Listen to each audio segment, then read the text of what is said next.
Hi friends, welcome back to my channel. இன்றைக்கி நம்ம சமையலில் சூப்பரான டேஸ்டான ஒரு போண்டா தான் பார்க்க போகிறோம். அதுவும் 10 நிமிஷத்தில் ரெடி ஆகக்கூடிய ஒரு போண்டா தான். மாவு அரைக்கவே தேவையில்லை, எந்த மாவுமே நீங்கள் அரைக்க வேண்டியதே இல்லை. அந்த அளவுக்கு ரொம்ப ஈஸியாக டேஸ்ட்டாக ஒரு ரெசிபி தான் நம்ம இன்றைக்கி பார்க்க போகிறோம். ஈவினிங்கில் உங்கள் ஸ்கூலுக்கு பிள்ளைங்கள் போயிட்டு வர டைமில் டீ போட்டு கொடுத்துட்டு இந்த ஸ்நாக்ஸஸ் கொடுத்தீங்கன்னா ரொம்பவே சூப்பராக சாப்பிடுவாங்க, விரும்பி சாப்பிடுவாங்க. ஃப்ரெண்ட்ஸ், வாங்க அதை எப்படி செய்யலான்றதை பார்க்கலாம். வீடியோக்குள்ளே போகிறதுக்கு முன்னாடி சேனலை சப்ஸ்கிரைப் பண்ணாமல் பார்க்குறவங்க ப்ளீஸ் சப்ஸ்கிரைப் மட்டும் பண்ணிவிட்டு பாருங்கள் ஃப்ரெண்ட்ஸ். லைக் பண்ணுங்கள், ஷேர் பண்ணுங்கள். ஃப்ரெண்ட்ஸ் அண்ட் ஃபேமிலிக்கு கண்டிப்பாக ஷேர் பண்ணி விடுங்க, சப்போர்ட் பண்ணுங்கள் ஃப்ரெண்ட்ஸ். வாங்க இப்போது எப்படி செய்யலான்றதை நம்ம பார்க்கலாம். ஒரு பவுலில் நான் 3/4 கப்பு மைதா மாவு எடுத்து வச்சுருக்கேன். ஸோ இந்த மைதா மாவில் தான் நம்ம இன்றைக்கி செய்ய போகிறோம். 1 ஸ்பூனு சீரகம் ஆட் பண்ணிக்கிறேன். சீரகம் ஆட் பண்ணதுக்கப்புறமா ஒரே 1 ஸ்பூனு நான் அரிசி மாவு எடுத்திருக்கேன், அதை ஆட் பண்ணிக்கிறேன். 1 கப்பு, சின்னதாக 1 கப்பு தயிர் ஆட் பண்ணிக்கிறேன். பாருங்கள், தயிர் ஆட் பண்ணதுக்கப்புறமா நான் பாருங்கள் ஒரு 2 பெரிய வெங்காயம் பொடியாக சாப் பண்ணி வச்சுருக்கேன். இஞ்சி ஒரு சின்ன துண்டு சாப் பண்ணி வச்சுருக்கேன். கொத்தமல்லி, காரத்துக்கு ஏற்ற மாதிரி பச்சை மிளகா, நீங்கள் குழந்தைங்களுக்கு இருந்தாங்கன்னா அதுக்கு ஏற்ற மாதிரி நீங்கள் பச்சை மிளகாவை கூட்டி குறைச்சி காரத்தை சேர்த்துக்கோங்க ஃப்ரெண்ட்ஸ். நம்ம இப்போ எல்லாமே அதிலே சேர்த்துட்டோம். தேவையான அளவு உப்பையும் அதிலையே சேர்த்துட்டு பாருங்கள் கொஞ்சம் கொஞ்சமாக தண்ணி விட்டு நல்லா அதை மிக்ஸ் பண்ணி எடுத்துக்கலாம் இந்த மாதிரி. ஸோ பாருங்கள், போண்டா போடுற அளவுக்கு கன்சிஸ்டன்சி இருந்தால் போதும்.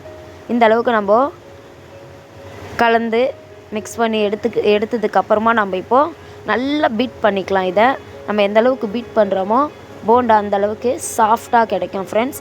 பீட் பண்ணிவிட்டு ஒரு 10 நிமிஷம் நான் அப்படியே மூடி போட்டு வச்சுட்டேன். பாருங்கள், இந்த அளவுக்கு போண்டா போடுற அளவுக்கு நம்மளுக்கு இது இருந்தால் போதும். நான் பாருங்கள் ஒரு கடாயில் எண்ணெய் ஊற்றி நான் நல்லா சூடு பண்ணி வச்சுருக்கேன். ஸோ இப்போது இதை அப்படியே போண்டா பதத்தில் எடுத்து போட்டுக்கலாம். இதை நீங்கள் எப்படி போட்டாலும் பிரச்சனை இல்லை ஃப்ரெண்ட்ஸ். நான் கையாலே அப்படியே எடுத்து கொஞ்சம் கொஞ்சமாக எடுத்து எண்ணெயில் நான் இதில் ஆட் பண்ணி சின்ன சின்னதாக போட்டேன் பாருங்கள். ஸோ இது நல்லா 2 பக்கமும் திருப்பி விட்டு நல்லா வேக விடலாம். கொஞ்சம் அடுப்பை மீடியம் ஃப்ளேம்லேயே வச்சுக்கலாம். ஏன்னா அப்போ தான் உள்ளே எல்லாமே நல்லா வெந்து வரும், மேலே கிறிஸ்பியாகவும் வரும் ஃப்ரெண்ட்ஸ். இல்லைனா மேலே கருகுன மாதிரி இருக்கும், உள்ளே வேகவே வேகாது. ஸோ அதனால் சிம்மில் வச்சுக்கோங்க. பாருங்கள், இப்போ நல்லா வெந்துடுச்சு ஃப்ரெண்ட்ஸ். இதை எடுத்துடலாம். எடுத்து பவுலில் போட்டுட்டு மீதி இருக்கிற மாவி இதே மாதிரி நான் போட்டு எடுத்துடுறேன். நல்லா எண்ணெய் வடிஞ்சதுக்கப்புறமா தண்ணின்னு சொல்லிட்டேன் ஃப்ரெண்ட்ஸ். எண்ணெய் நல்லா வடிஞ்சதுக்கப்புறமா பாருங்கள் மீதி இருக்கிற மாவி இதே மாதிரி நான் போண்டாவாக போட்டு எடுத்து சாப்பிட்லாம். பாருங்கள், சூப்பராக உங்களுக்கு எந்த மாதிரி ஷேப்பில் வேணுமோ அந்த மாதிரி ஷேப்பில் நீங்கள் அந்த ஷேப்லேயே நீங்கள் போட்டுக்கலாம் ஃப்ரெண்ட்ஸ். நல்லா இதுவும் போட்டு நல்லா 2 பக்கமும் நல்லா வேக வச்சு நல்லா ப்ரௌனாக வந்ததுக்கப்புறமா அதை எடுத்துடலாம். பாருங்கள் ஃப்ரெண்ட்ஸ், நல்ல சூடான கிறிஸ்பியான ஒரு போண்டா ரெடி ஆகிடுச்சு. எப்படி ஃப்ரெண்ட்ஸ், ஈஸியாக இருந்தது இந்த போண்டா. பாருங்கள் எவ்வளோ சாஃப்டாக மேலே பாருங்கள் எவ்வளோ கிறிஸ்பியாக சாஃப்டாக பஞ்சு போல் இருக்குது பார்த்தீங்களா போண்டா. பாருங்கள் ஃப்ரெண்ட்ஸ், இப்போது நம்ம பிச்சு காமிக்கிறேன். ஸோ பாருங்கள் எவ்வளோ சாஃப்டாக உள்ளே வெந்திருக்கு. ரொம்ப டேஸ்ட்டு ரொம்ப அட்டகாசமாக இருக்கும் ஃப்ரெண்ட்ஸ். இந்த மாதிரி ஒரு போண்டாவை நீங்கள் ட்ரை பண்ணலன்னா கண்டிப்பாக நீங்கள் ட்ரை பண்ணி பாருங்கள். இது மைதா மாவு கார போண்டா.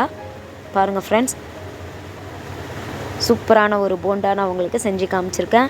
ஸோ இதே மாதிரி நீங்கள் வீட்டில் ஈவினிங் டைமில் செஞ்சு பாருங்கள்.